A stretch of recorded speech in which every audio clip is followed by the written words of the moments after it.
रीमा के नाना बीमार थे, इसलिए रीमा के पेरेंट्स 2 दिनों के लिए नाना के घर गए हुए थे। घर पर अकेला रहना हो तो कितना मजा आता है।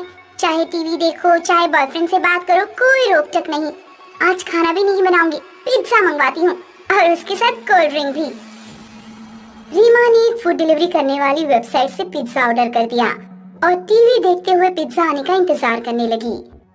कुछ देर बाद किसी ने डोरबेल बजाई। लगता है पिज्जा आ गया। रीमा जब दरवाजा खोलने गई तो बाहर कोई नहीं था।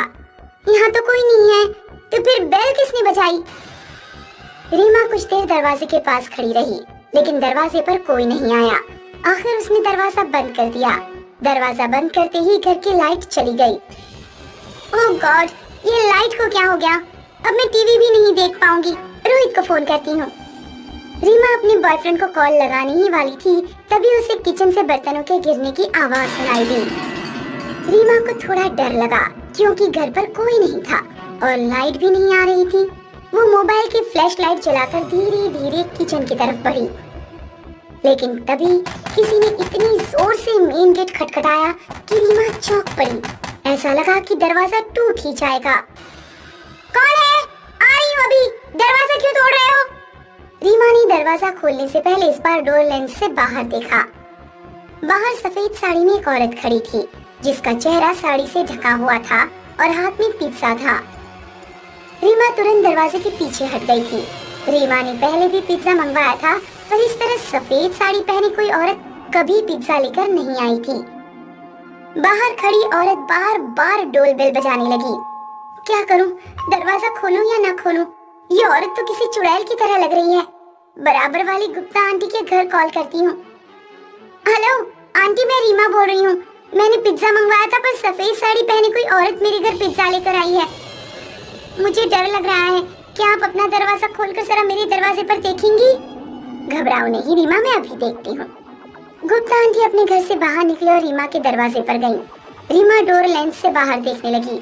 गुप्ता आंटी सफेद साड़ी पहने मुंह ढाक के खड़ी औरत से बोली, एक्सक्यूज मी, क्या आप यहाँ पिज्जा डिलीवरी करने आई हो? उस औरत ने कोई जवाब नहीं दिया और मूर्ति की तरह खड़ी रही। गुप्ता आंटी को भी थोड़ा डर लगा, लेकिन उन्होंने हिम्मत करके दोबारा पूछा, सुनिए, क्या आप यहाँ पिज्जा डिलीवरी करने आई हैं? सफेद साड़ी पहने औरत ने अपने सिर से साड़ी हटाई और गुप्ता आंटी से कहा, पहचानो मुझे। रीमा ने देखा कि औरत की शक्ल देखते ही गुप्ता आंटी के माथे पर पसीने की बूंदें झलक आई।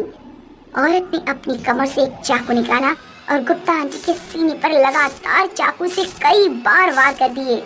रीमा बुरी तरह घबरा गई, लेकिन उसने अपनी चीख नहीं निकलने दी। उसने मेन डोर पर एक भारी सी टेबल लगा दी और खुद को अंदर वाले कमरे में बंद करके अपने पापा को फोन किया। हेलो पापा, जल्दी घर आ जाइए। मैंने पिज्जा मंगवाया था। सफेद साड़ी में एक चुड़ैल पिज्जा लेकर आई है। उसने पड़ोस वाली गुप्ता आंटी को मार डाला है। रीमा फोन पर अपने पापा से बात कर रही थी, तभी उसे लगा कि चुड़ैल ने मेन गेट तोड़ दिया है। रीमा ने कमरे की फर्श पर लेटकर दरवाजे के नीचे से बाहर देखा। उसे चुड़ैल के पैर दिखाई दिए जो उसी रूम की तरफ बढ़ रहे थे जिसमें रीमा बंद थी।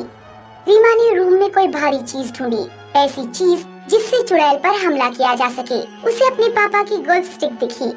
रीमा गोल्फ स्टिक लेकर दरवाजे के पीछे खड़ी हो गई।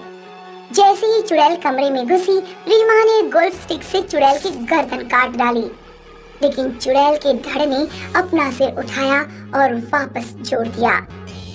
मैं पहले ही मर चुकी हूँ, अब मुझे मारने का कोई फायदा नहीं। कौन हो तुम और मेरे घर पर क्यों आई हो? तुमने गुप्ता आंटी को क्यों मार डाला? तू अपने मामा अर्पित को जानती है, जो कुछ साल पहले तक यहीं रहकर जॉब करता था। हाँ, अर्पित मामा को मैं जानती हूँ, वो भी बेंगलुरु में है। मैं पिज्जा डिलीवरी करने का काम करती थी। लड़की होने के कारण मुझे बहुत मुश्किल से पिज्जा डिलीवरी जैसी जॉब मिल पाई थी। मैं अपनी जॉब में खुश थी और अपने परिवार का सहारा थी। एक दिन जब तेरा मामा घर पर अकेला था तो उसने पिज्जा ऑर्डर कर दिया था। जब मैं पिज्जा डिलीवरी करने आई तो मुझे अकेला देखकर उसकी नीयत बिगड़ गई। उसने पिज्जा मेरे हाथ से लेते समय मुझे गलत तरह से छुआ तो मैंने उसे 2 थप्पड़ लगा दिए। तेरे मामा ने मेरी गर्दन पकड़ी और पास में रखा शीशे का पॉट मेरे सिर पर दे मारा। मैं बेहोश हो गई तो तेरे मामा घबरा गए।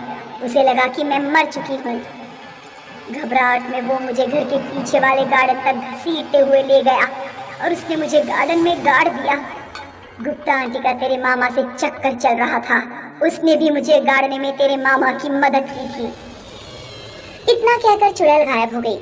रीमा तुरंत अपने गार्डन में गई और फावड़े से उसने पूरा गार्डन खोद डाला। वहाँ उसे कंकाल गड़ा हुआ मिला।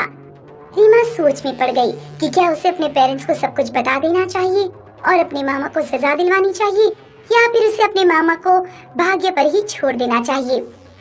आपको क्या लगता है दोस्तों, रीमा को क्या करना चाहिए? हमें कमेंट करके जरूर बताएं।